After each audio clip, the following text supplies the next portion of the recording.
Nós queremos cumprimentar a todos com a graça e a paz do nosso Senhor Jesus Cristo, desejando a todos vocês um excelente dia, rogando que o Senhor abençoe ricamente a sua casa, a sua vida, a sua família e este final de semana seja proveitoso na presença do Senhor.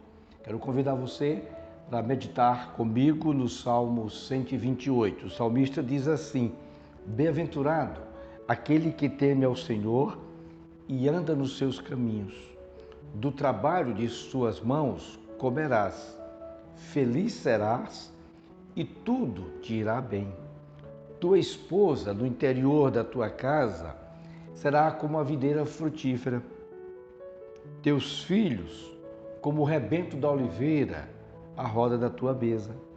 Eis como será abençoado o homem que teme ao Senhor. O Senhor te abençoe desde Sião, para que vejas prosperidade de Jerusalém durante os dias da tua vida. Veja os filhos dos teus filhos, paz sobre Israel. Muitas pessoas definem felicidade com uma atitude de satisfação ou desejo ou deleite com base em circunstâncias positivas que não podem ser controladas. Felicidade, ela não pode ser planejada, programada, muito menos garantida. A felicidade, ela até pode ser experimentada quando as circunstâncias são favoráveis. Nesse sentido, ela pode ser enganosa e incerta. A alegria espiritual, por outro lado, não é uma atitude, não depende de possibilidade ou de circunstância. Ela é sincera, permanente, genuína, estabelecida pela graça de Deus. Assim, as Escrituras deixam claro que a mais completa, durável e satisfatória alegria deriva de um relacionamento com Deus, ou seja, do teu andar com Deus. No Salmo 128, os peregrinos cantam a felicidade dos tementes a Deus. Nesse sentido, o temor do Senhor não é apenas o princípio do saber, mas também da felicidade. João Calvino tinha boas razões para acreditar que o tema deste salmo é o temor do Senhor.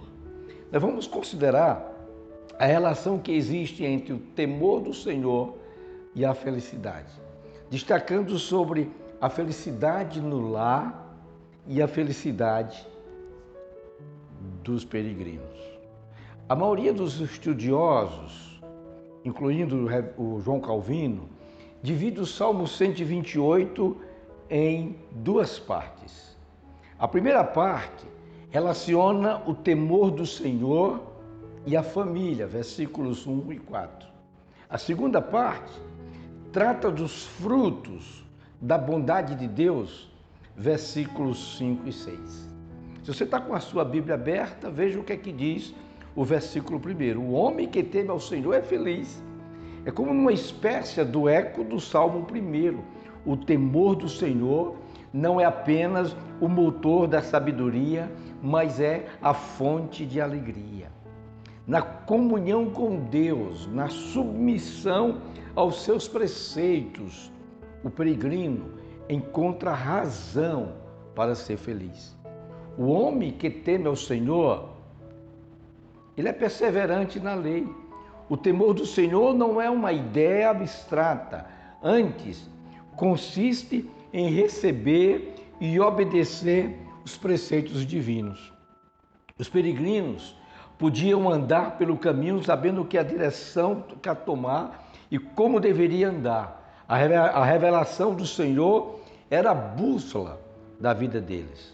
Fruto do trabalho, assim como lemos lá em Gênesis, tomamos conhecimento dos efeitos do pecado sobre o trabalho, mas quando nós lemos o Salmo 128, vemos a graça de Deus revertendo os danos do pecado.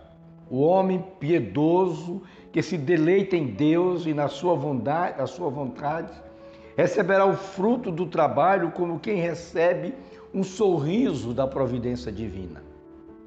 A esposa, O homem não foi feito para viver sozinho.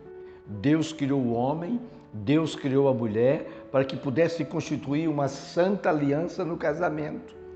O homem que teme ao Senhor deve viver ao lado da mulher virtuosa.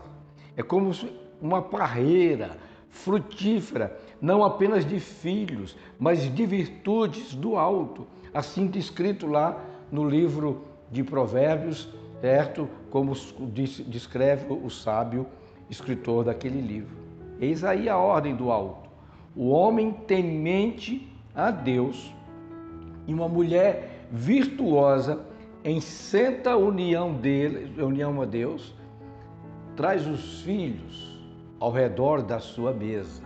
E aí eles se tornam um lar abençoado. No lar da aliança dos filhos, são como rebentos da oliveira ao redor da mesa. Podemos ver aqui a promessa da provisão diária para a santa semente que o Senhor nos dá. Debaixo do temor do Senhor, todas as áreas da nossa vida têm uma conexão e funciona em santa consonância com os decretos de Deus. Os versículos 5 e 6 vai falar sobre a felicidade dos peregrinos. No primeiro momento, os peregrinos cantavam sobre os efeitos do temor do Senhor na família, mas logo em seguida eles exaltavam os frutos da bondade de Deus sobre a cidade. Homens e mulheres, crianças, no instante seguinte a cidade, em forma de oração, os peregrinos cantavam os seguintes pontos. Primeiro, a bênção para Sião. Os peregrinos oravam pela cidade, no lugar onde estavam os tronos da justiça. Também estavam orações para que o Senhor abençoasse a cada peregrino. Ouça, a oração é um poderoso gesto político. Eu quero convidar você, porque não orarmos por Brasília, para que possamos ter uma nação abençoada. Os peregrinos falavam sobre a prosperidade. Creio que não apenas o conforto material para a riqueza de Sião, a saber, homens e mulheres temente ao Senhor, criando os filhos na santa instrução de Deus. Esta é a grande prosperidade de Sião. Corações consagrados e gerações instruídas no temor do Senhor. Espiritualidade, trabalho e família, tudo conectado, tudo fomentando a riqueza da cidade, mas também vida longa. Eles estão referindo aqui a uma vida longa em ver a bênção dos netos. A cidade crescerá em qualidade de vida debaixo do temor do Senhor. E finalmente, ele vai falar sobre paz. Paz, diz o versículo 6, paz sobre Israel. Shalom é um termo amplo e desta vez o Senhor traz sobre a família que Deus o faz acompanhar, mas o shalom também sobre a cidade. Paz tem a ver com a família em paz, com o trabalho digno, com a confiança última no Senhor. E aí eu quero aplicar isso à nossa vida. Primeiro, temos levado em conta em nossa vida o ensino do Salmo 128, na nossa casa, no nosso trabalho, pela nossa cidade, pela nossa nação. Todos nós queremos ser felizes, mas ser feliz é a partir da obediência à palavra do Senhor e ao Senhor Deus, para que podemos alcançar ou encontrar a felicidade tão almejada. Possamos sim colocar em prática a palavra do Senhor. Versículo 1 diz assim: bem-aventurado aquele que teme ao Senhor e anda nos seus caminhos. Quero desejar a você um forte abraço e um bom final de semana. Shalom sobre a tua casa.